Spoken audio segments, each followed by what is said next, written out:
The following program is being brought to you on the Voice America Business Channel. For more information about our network and to check out additional show hosts and topics of interest, please visit voiceamericabusiness.com. The Voice America Talk Radio Network is the worldwide leader in live Internet talk radio. Visit voiceamerica.com.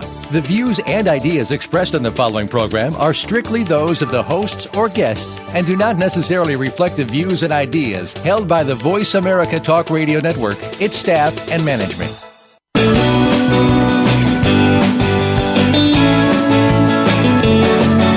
In the past few years, we've heard the term free agents and been told we would all need to become one in order to succeed. The recent economic structures have helped to promote this concept as reality. Where do we get the tools to take control of our career path in the present and future? Welcome to The Career Confidant with your host, Marie Zimenoff. Marie and her guest experts are here to provide you with the tools you need to move forward and achieve your career goals. Now, here is Marie Zimenoff. Good afternoon, good morning, or good night, wherever you may be, and welcome to The Career Confidant. This is your host, Marie Zimenoff, and we are here, as we are here every week, providing tips and tools, resources for you to be able to take control of your own career and move forward in a way that makes sense for you.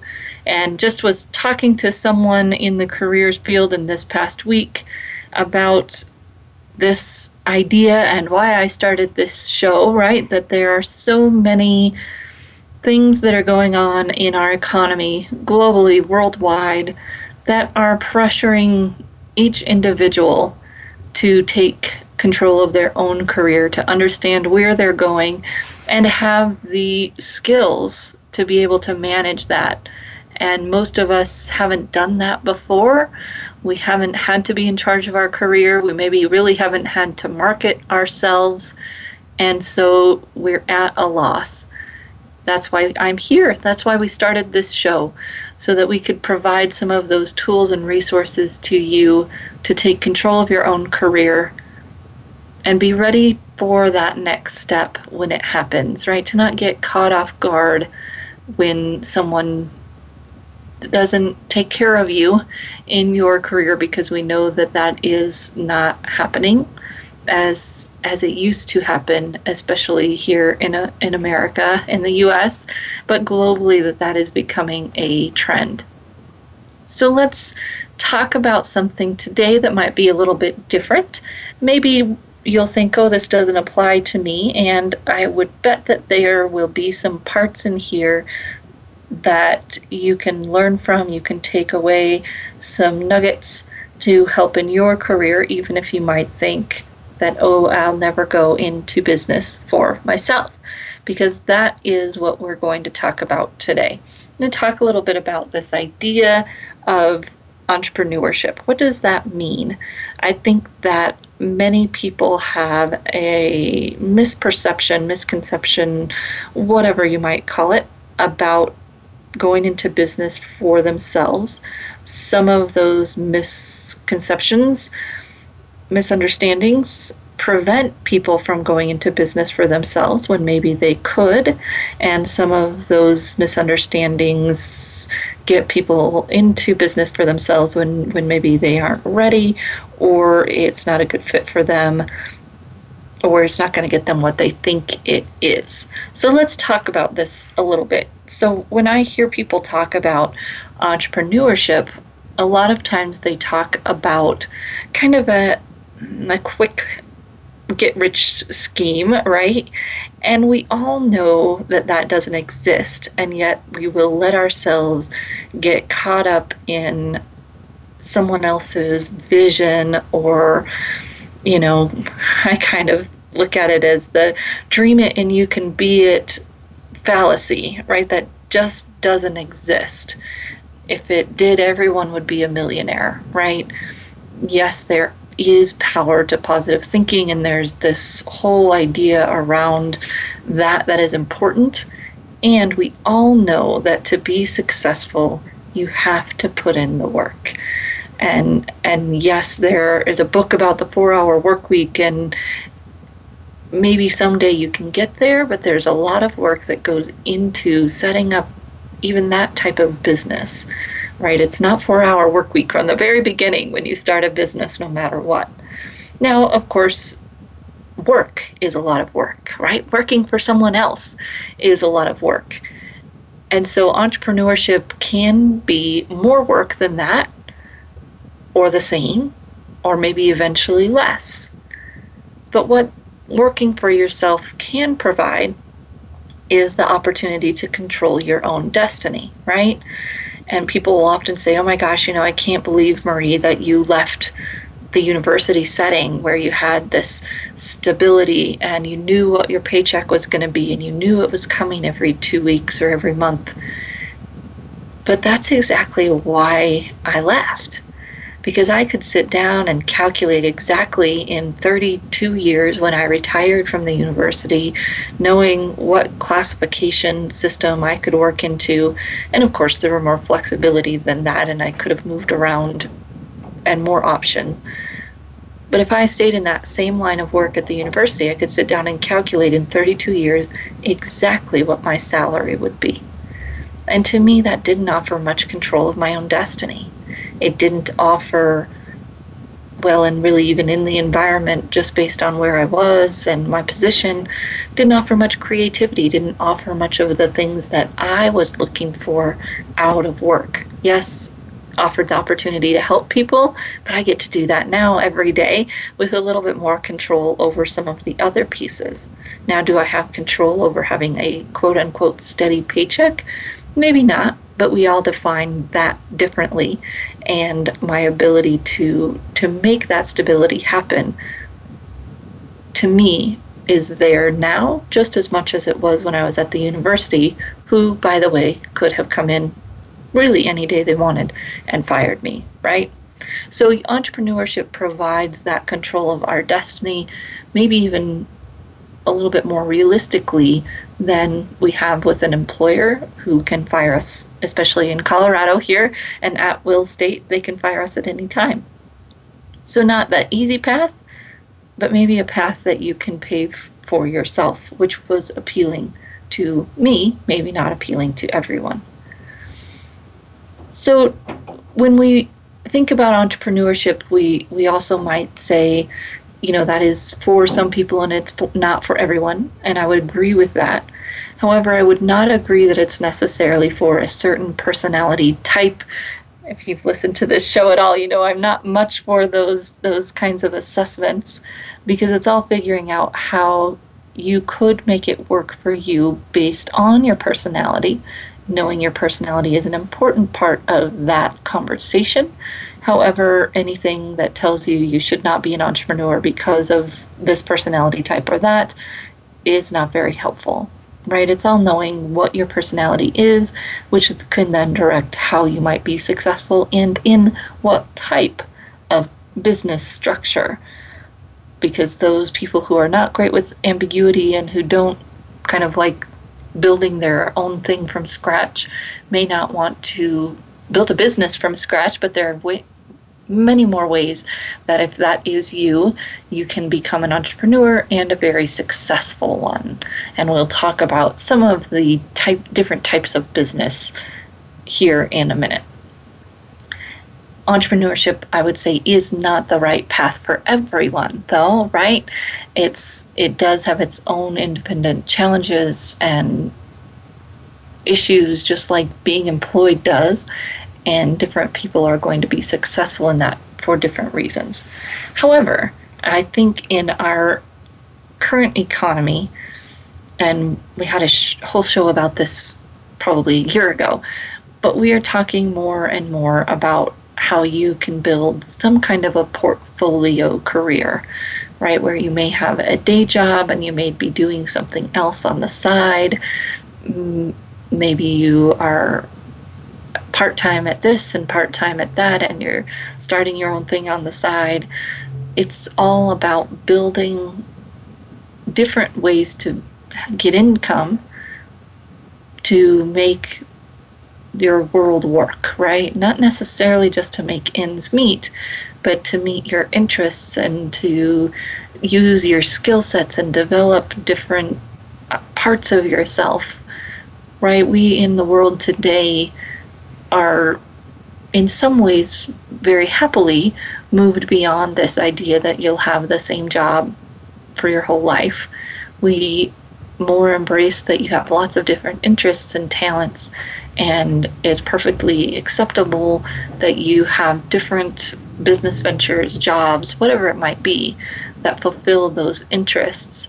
Again, not necessarily just for income's sake, although many people have several different plates spinning because of income, but a lot of people have several different plates spinning to meet their internal fulfillment kinds of needs.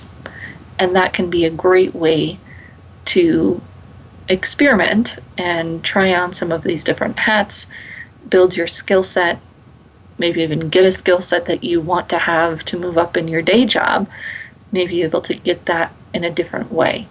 And that's the wonderful thing, I think, about entrepreneurship and the opportunities that you have, is that it doesn't necessarily have to replace your day job. It could just be something that you add on in whatever way makes sense for your life. So thinking about if we're going to, decide that we might want to do some kind of entrepreneurship, you want to know first, what are your strengths? What are you looking to get out of it? How is it going to work for you? How is it going to fit together with the rest of your life? And what maybe passion or interest or area of intrigue is it fulfilling for you too? How can you pick something, especially if you're adding it onto a day job, something that will kind of feed you, feed yourself, feed your soul, however you want to say it, get you going, get you excited. And I just went to a conference a couple of weeks ago for the National Resume Writers Association. It was in Charlotte. And there was a group of people also having their convention at the same hotel who were selling some kind of beauty product, health care kind of product, right? Those people were fired up. They were excited about what they're doing. And you can tell that the people that were getting into this business and probably successful in it were passionate about natural healthcare products, whatever it was, right? They were fired up about it. And if you're going to do something in business, you're going to do something in, especially maybe in addition to a day job, that can be a critical element, right? That you're just on fire about it, you're passionate about it. That might be how you choose. You might also choose something because it's just an amazing business opportunity, right? You can see that there's a market gap, or you can see that there's this great business model. Some people might choose based on that. Really fits into their schedule, really fits into their current social world, whatever it might be. And that's a great reason to choose a business as well. But what draws you into it is going to be different. And knowing that up front will probably make it a lot more successful. So there's a lot of different business structures that you could take on, right? You can do business as a quote-unquote entrepreneur in a lot of different ways. And so when we come back from break, we're going to talk about a few of those briefly. We did kind of a whole show on some of them before, but we'll go through them kind of briefly, and then we're going to dig into what would be some of the first steps. How would you get started? How might this look to take on a business for yourself? So we'll take a short break, and we'll be back in just a few minutes.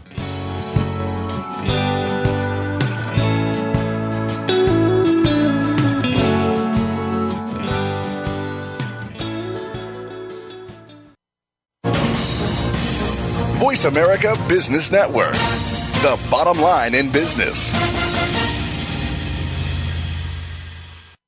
You know that the career landscape has changed and that you need to be proactive about managing your career. You can have the foresight, skills, and confidence you need to take charge of your career and seize opportunities. A strategic advantage and career expert, Marie Zimenoff has helped thousands of leaders like you get focused, get found, and get hired.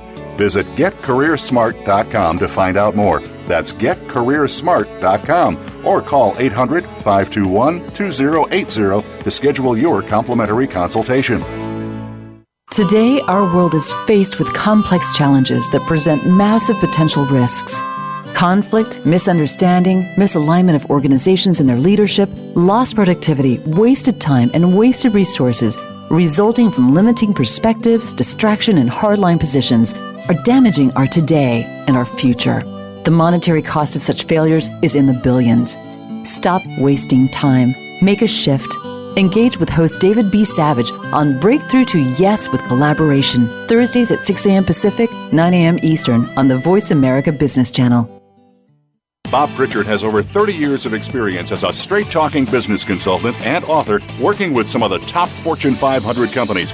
Now he's come to the Voice America Business Channel to help you and your business. Tune in to the Bob Pritchard Radio Show for information about starting and successfully running a profitable business. From the movers and shakers to great marketing screw-ups, you can't afford to miss a single edition of the Bob Pritchard Radio Show. Tuesdays at 5 p.m. Pacific, 8 p.m. Eastern on Voice America Business.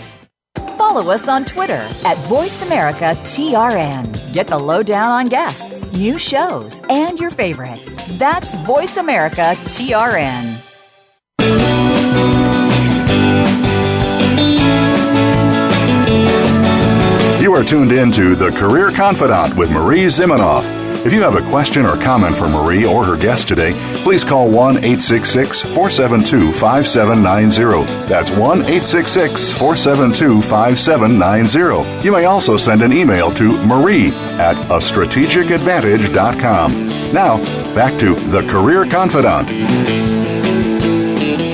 Welcome back to the Career Confidant, and today we're talking a little bit about business ownership, entrepreneurship, whatever you might want to call it, and really thinking about how this might be part of a kind of quote-unquote portfolio option for some of us, something we do on the side, or maybe something you want to launch into on your own. And if any of those are the case, we want to think about some of these things, right? We want to think about what entrepreneurship really means.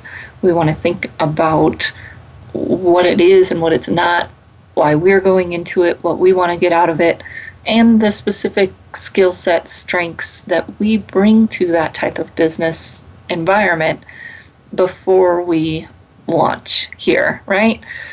So there are lots of different ways that people can go into business, and we spent a whole hour talking with a franchise consultant a couple of months ago.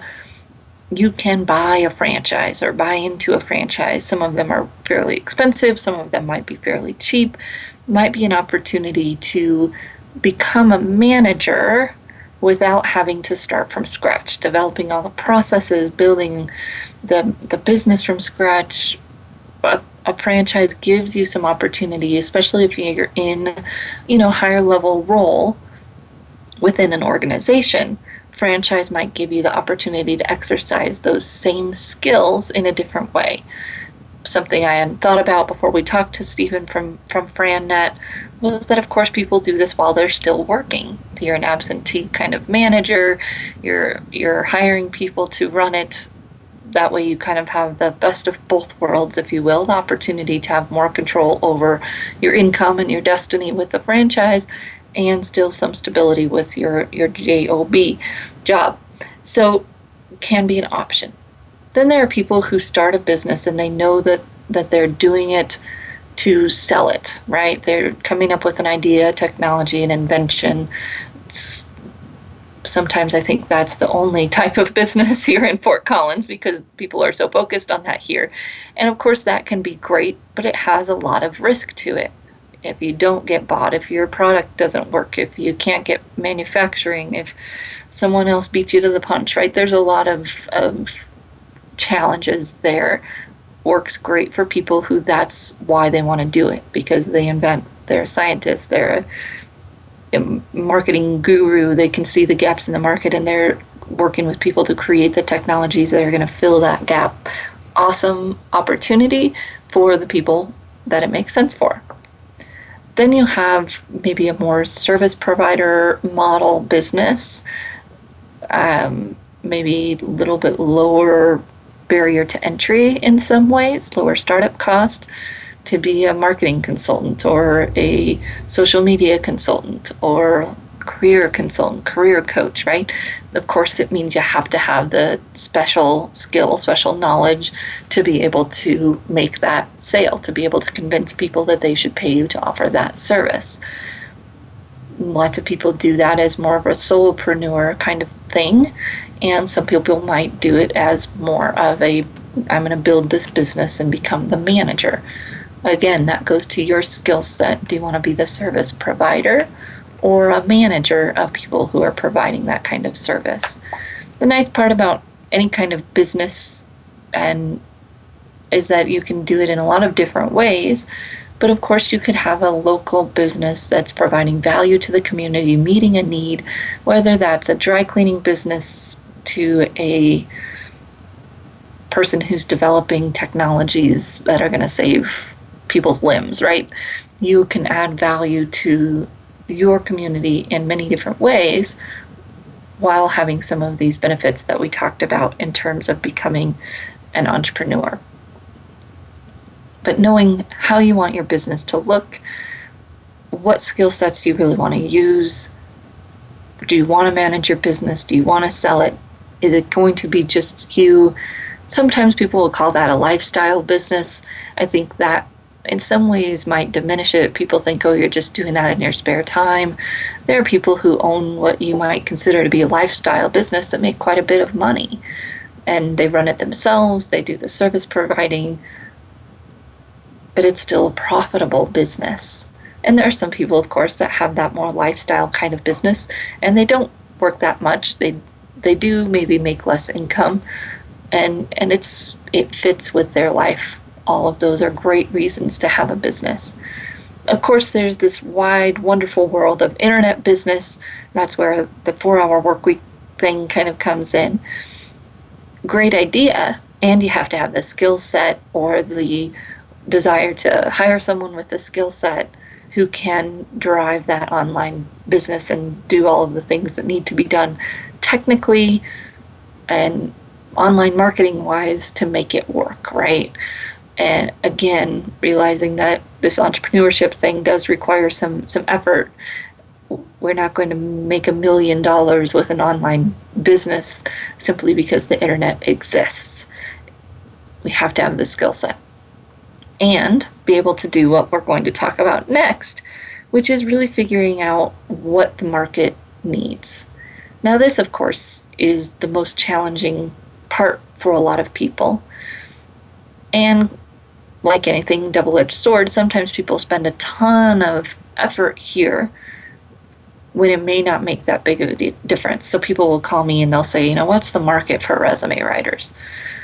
Well, that's going to be pretty hard to define, right? There are millions of people in the workforce. There are millions of people who could be your potential customers. What area do you want to focus in? How much will you charge? How much does your competition charge? Will you focus locally? Will you focus in an industry? All of those questions could be asked and answered, and you still might not be able to define the market and the potential value of the business because there are so many variables. Maybe easier where there's some kind of technology involved, and of course it's going to be easier the more focused you are with your business.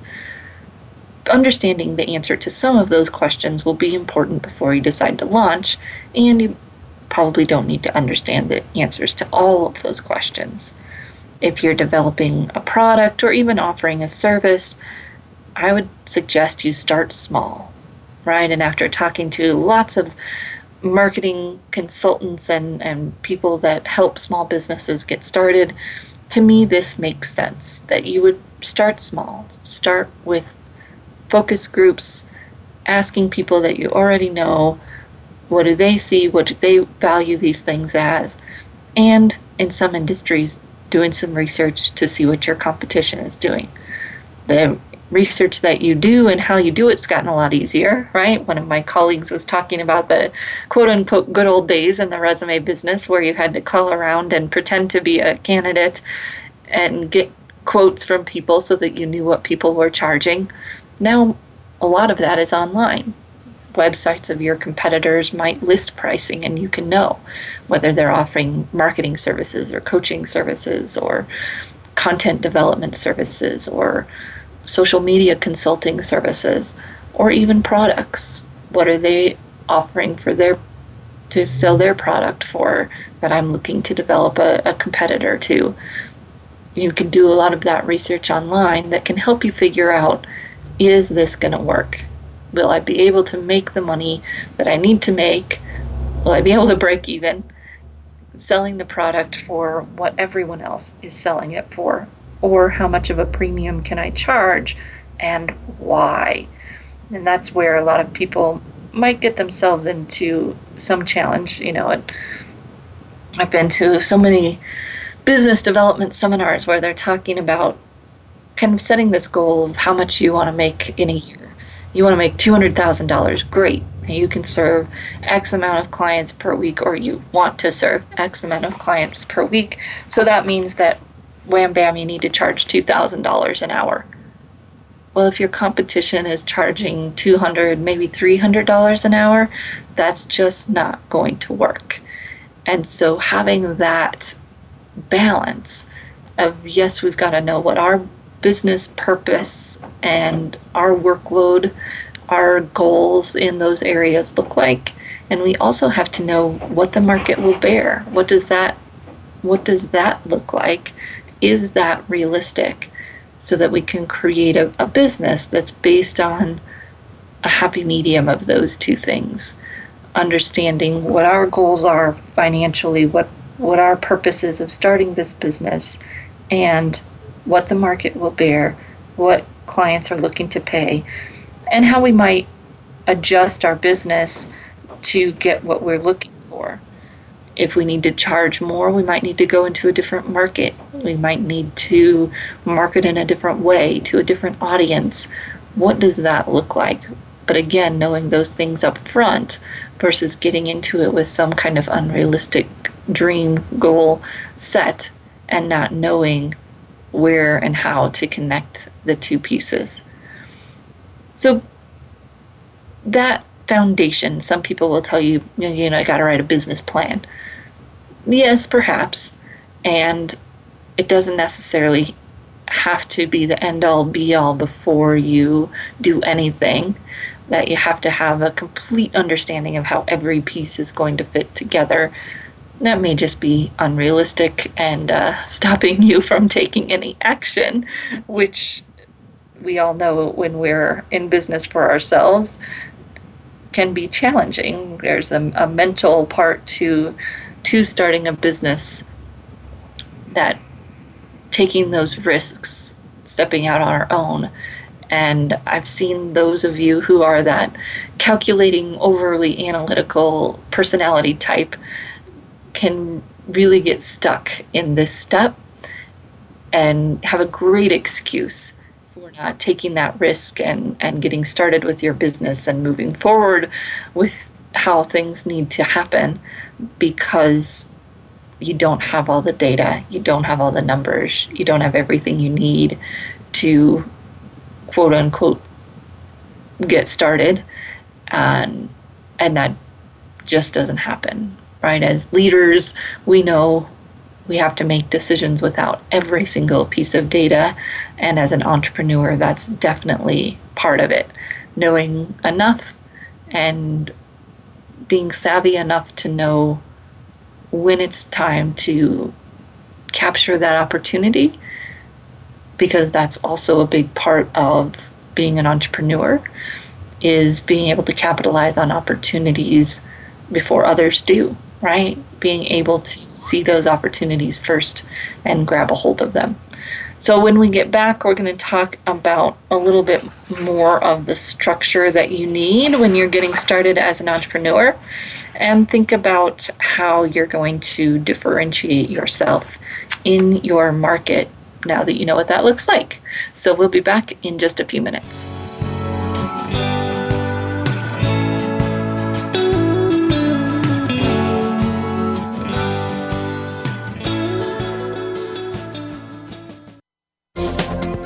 The business community's first choice in Internet Talk Radio, Voice America Business Network. You know that the career landscape has changed and that you need to be proactive about managing your career. You can have the foresight, skills, and confidence you need to take charge of your career and seize opportunities. A strategic advantage and career expert, Marie Zimenoff has helped thousands of leaders like you get focused, get found, and get hired. Visit getcareersmart.com to find out more. That's getcareersmart.com or call 800-521-2080 to schedule your complimentary consultation. Is your business model robust enough? In today's ever-changing business environment, leaders are working to transform themselves and their business. Tune in to Business Reinvention with your host, Nancy Lynn, for insights on emerging trends and business innovations to help you stay ahead of the game. You'll learn from stories of inspiration, innovation, and forward thinking. Listen for Business Reinvention, live every Tuesday at 8 a.m. Pacific Time, 11 a.m. Eastern Time on the Voice America Business Channel. Are you a business innovator, or are you just sitting on the sidelines? Tune in every week for Coffee Break with Game Changers, presented by SAP. Host Bonnie D. Graham talks to a cross-section of the movers and shakers who are leading by example. They will share best practices and innovative ideas to keep you thinking and moving along with the best. Join us for Coffee Break with Game Changers, presented by SAP, Wednesday mornings at 11 a.m. Eastern Time, 8 a.m. Pacific Time on the Voice America Business Channel. Voice America Business Network, the bottom line in business.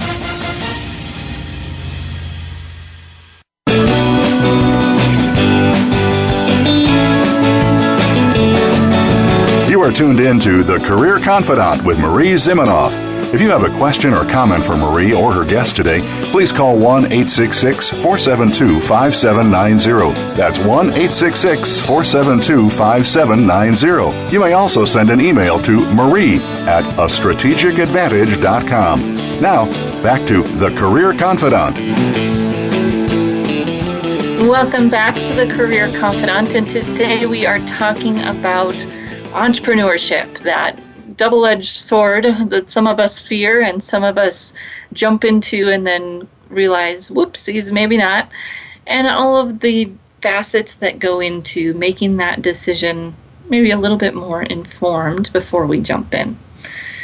So one of the things that I find interesting about entrepreneurship is that a lot of times people get into it because they recognize a gap, right? They're working with a doctor and they see that there's not a system that helps doctors manage their practice, or they see that there's a gap in the market where there are other service providers, but there's a certain part of the market that's not having their needs met. And that is a great way to get into entrepreneurship. And yet there are some of these structures that we want to think about when we get into it. So we've been talking a little bit about kind of business setup and choosing that place in the market and understanding how that relates to what you need out of the business. So let's think about this. Let's say that we have a marketing person who does copywriting, and they realize that there are so many companies who call them that are looking for someone to do that at a reduced rate, right? All the companies in town charge like $500 is the starting rate that they will do a website copy or a brochure. And so this person thinks, okay, great. So I'm going to fill that gap by charging $250 for a brochure instead of $500. Well, that might sound like a great way to exploit an opportunity in the market and provide service, right? Great business is a win-win. I think the Pope said that when he was talking to Congress this past week. But that's true. That good business means that you're making money and you're providing a service or a product that people need. But if that price point doesn't allow you any profit margin, so you're spending 5 hours working on this brochure, which means you're only making $50 an hour. And by the time you pay your bills or your staff that might be helping you or whatever it is, you don't make enough money to live. That's really not working, right? It's not really an opportunity in the market. It's the opportunity exists for a reason, and it isn't something you want to take on. Now, let's say you might exploit that price point by farming that work out to someone who'll do it cheaper, an intern from the university, whatever it is. And so then your profit margin does work. You're not spending as much time. However, of course, you have to create the system up front to be able to capitalize on that and have the talent at the price point where you're not doing a whole bunch of work. Might be great, might open up opportunity to do more business with people at a higher price point, and it may just break the bank. So we have to understand how the opportunity that might be presenting itself has a practical implication, right? Part of that, of course, is having an understanding of your finances. And I would say that this is the number one area where businesses struggle. How much does it actually cost you to do something, to put out a product? It's much easier when you're talking about a product versus a service, right? To tell someone that you charge $300 an hour for coaching, they just can't fathom that. Well, what they don't understand goes into that is the years and years and money that you've put into getting the skill set that you need, plus, of course, realizing that for every hour you might be providing that service or coaching, you're spending 1 hour marketing and 1 hour developing, so you're only getting paid for a third of the time that it's actually taking you to run the business. If you don't understand that, you won't charge what you need to charge to be able to have a profitable business. Your finances, of course, have the gozinda, as one of my friends would talk about. How much money are you bringing in? Then you got the gozada. What is going out of your business? Do you understand your expenses? Do you understand the cyclical nature of your business and its expenses? Or are you simply running around, as I see a lot of entrepreneurs in a lot of different fields doing, right? Penny to penny, loan to loan, credit card to credit card, and not having money put away that you can use when you need to, or planning ahead so that you have those options available to you. I think the worst thing, especially in the service provider world, but even in a product sales world, is to have a customer that's unhappy you didn't meet their expectations. Maybe they didn't have great expectations in the beginning, which is something we can work on process-wise. But when they're unhappy and you don't have the money to give them a refund for their product or service, when really that's the best thing to do for everyone.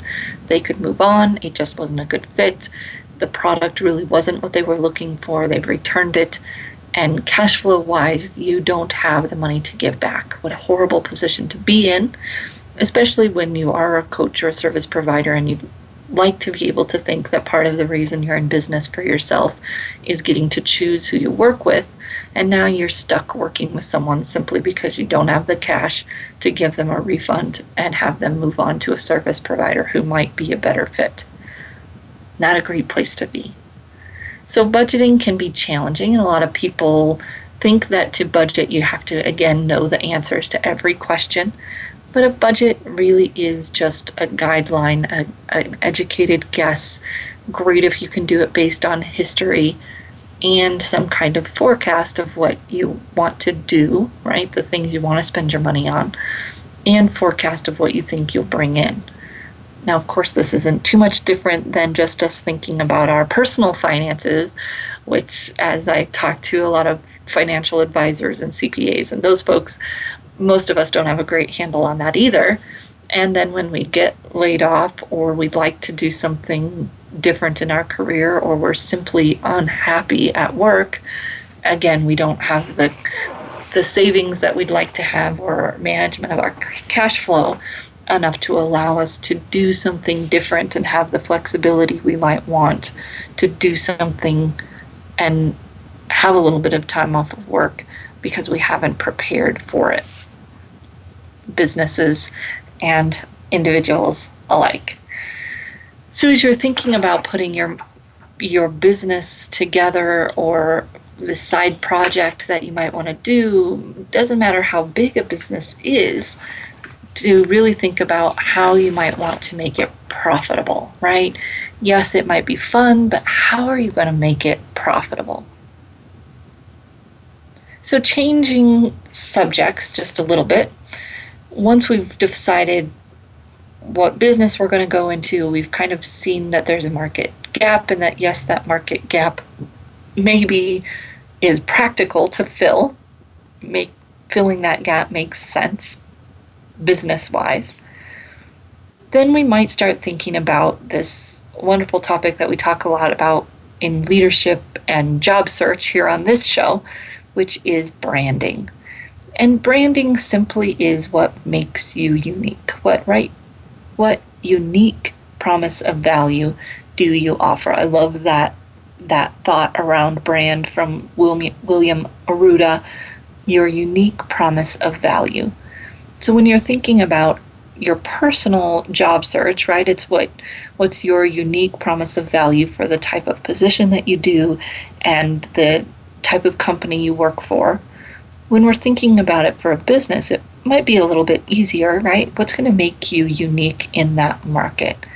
What is it that you offer that others don't? And or how will you connect with people in a way that others don't?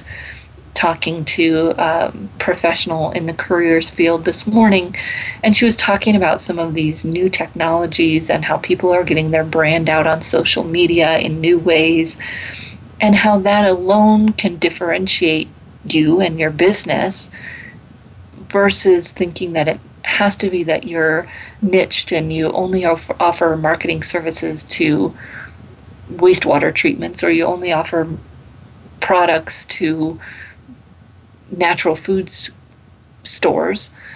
You might be a little bit broader in that niche if you're getting your brand out there, and if that brand is clear in some other way, how you work, who you work with, the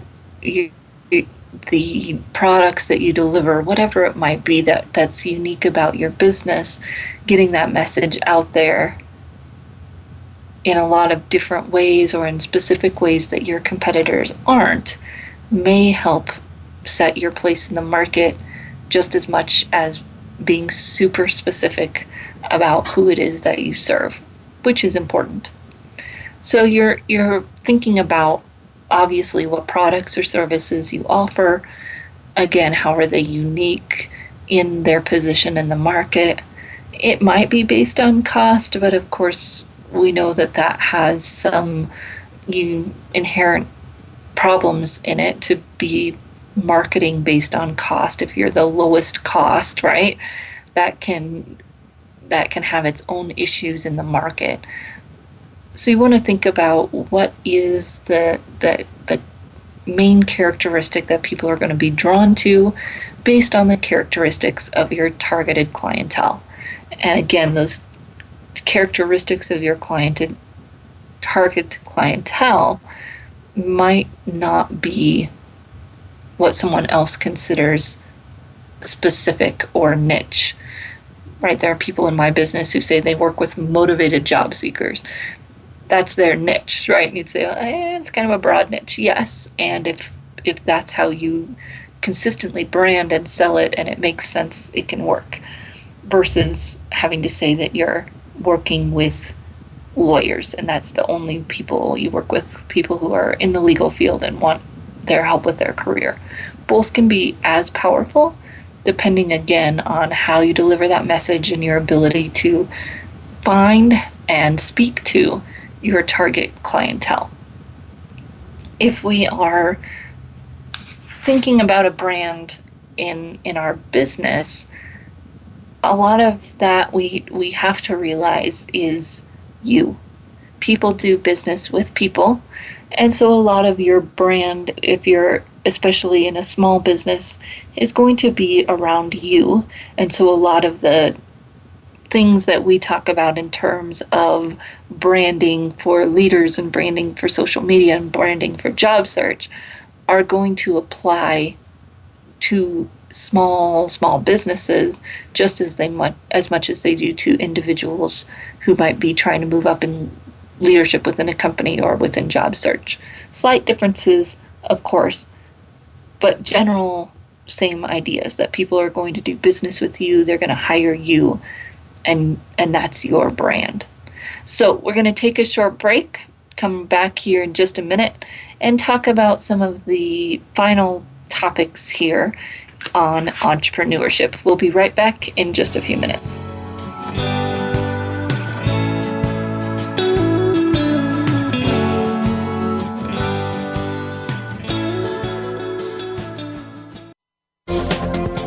The business community's first choice in Internet Talk Radio, Voice America Business Network. You know that the career landscape has changed and that you need to be proactive about managing your career. You can have the foresight, skills, and confidence you need to take charge of your career and seize opportunities. A strategic advantage and career expert, Marie Zimenoff has helped thousands of leaders like you get focused, get found, and get hired.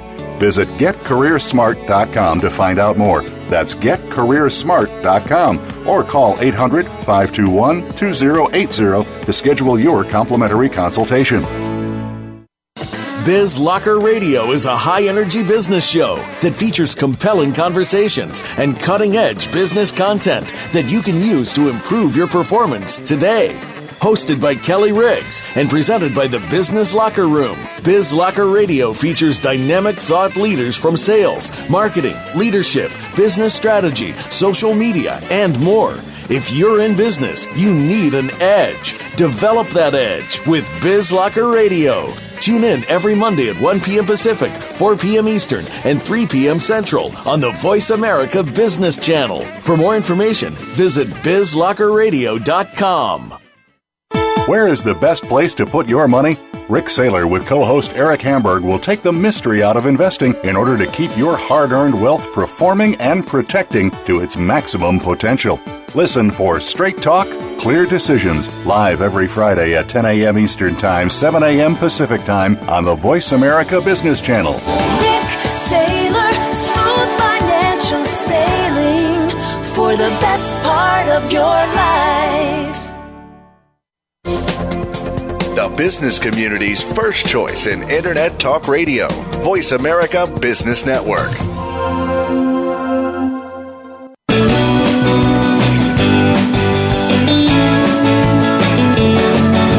You are tuned in to The Career Confidant with Marie Zimenoff.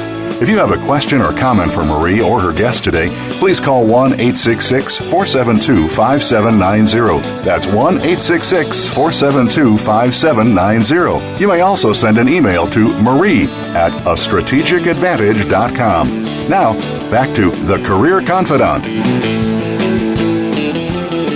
Hello, and welcome back to The Career Confidant. This is your host, Marie Zimenoff, and today we've been talking about entrepreneurship.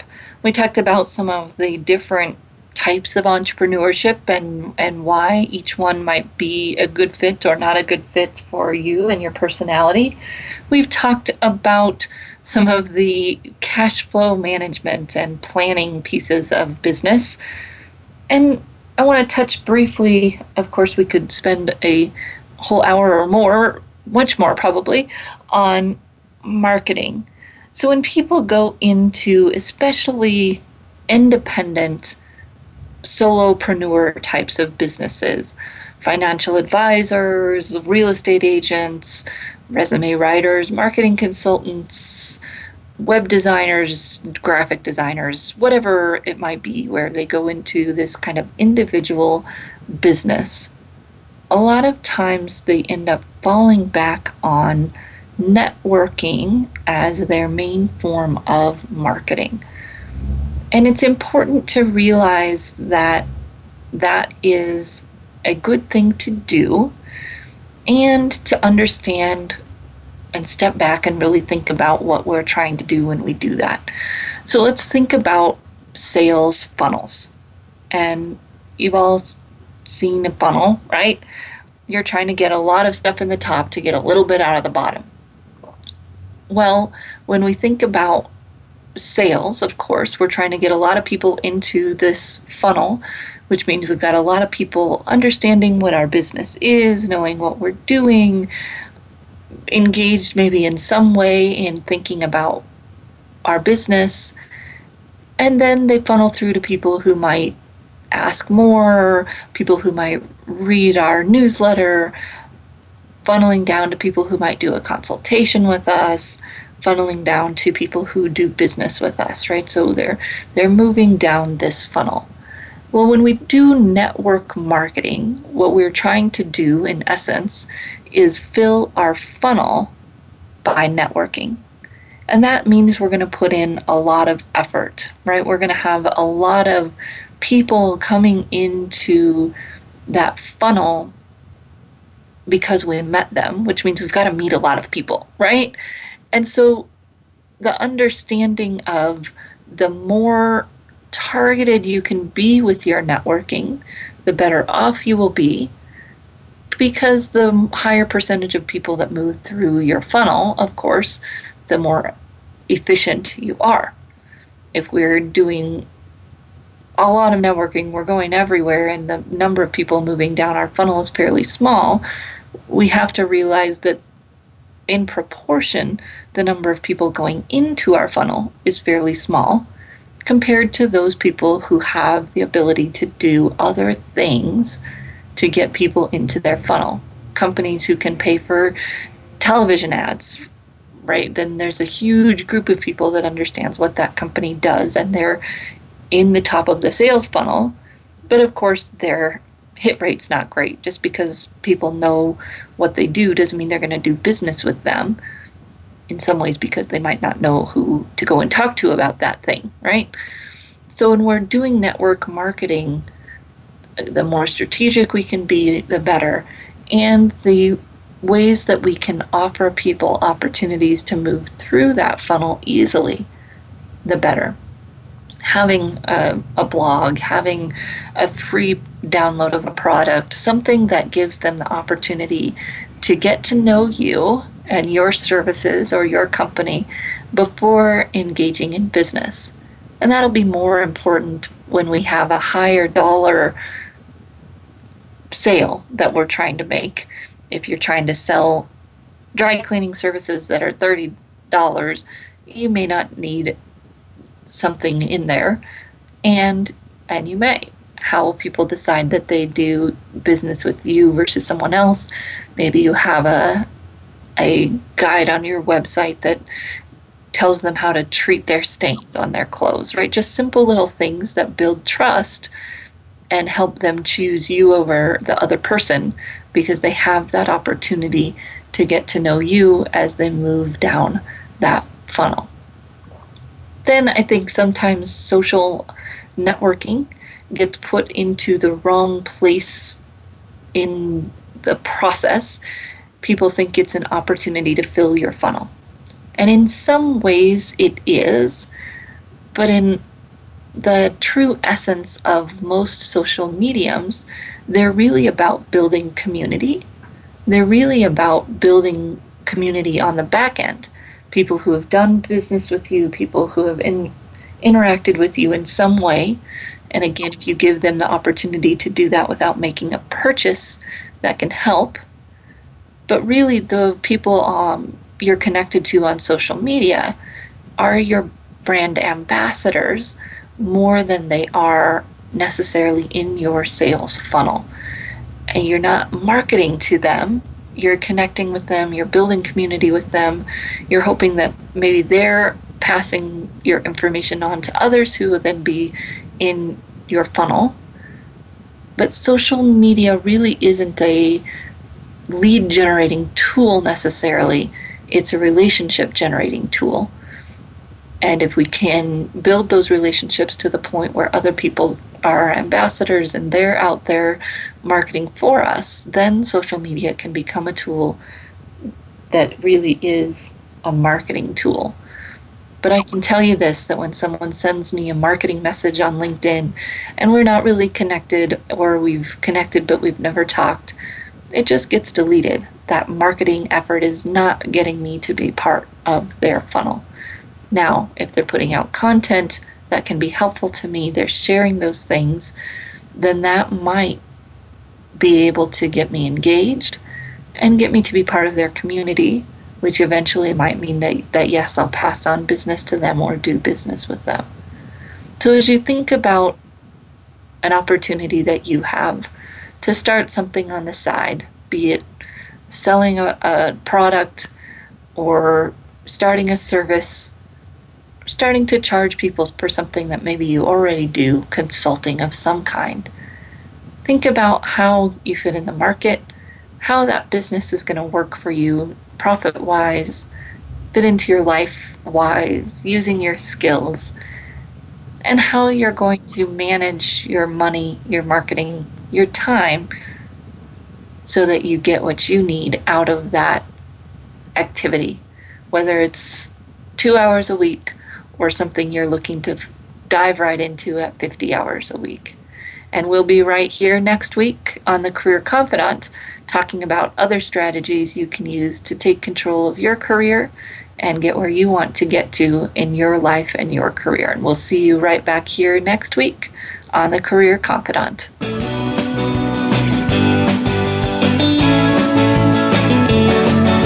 Thank you for listening to The Career Confidant. Marie Zimenoff will return again with another terrific guest next Monday at 6 p.m. Eastern Time, 3 p.m. Pacific on the Voice America Business Channel. Be sure to join us then.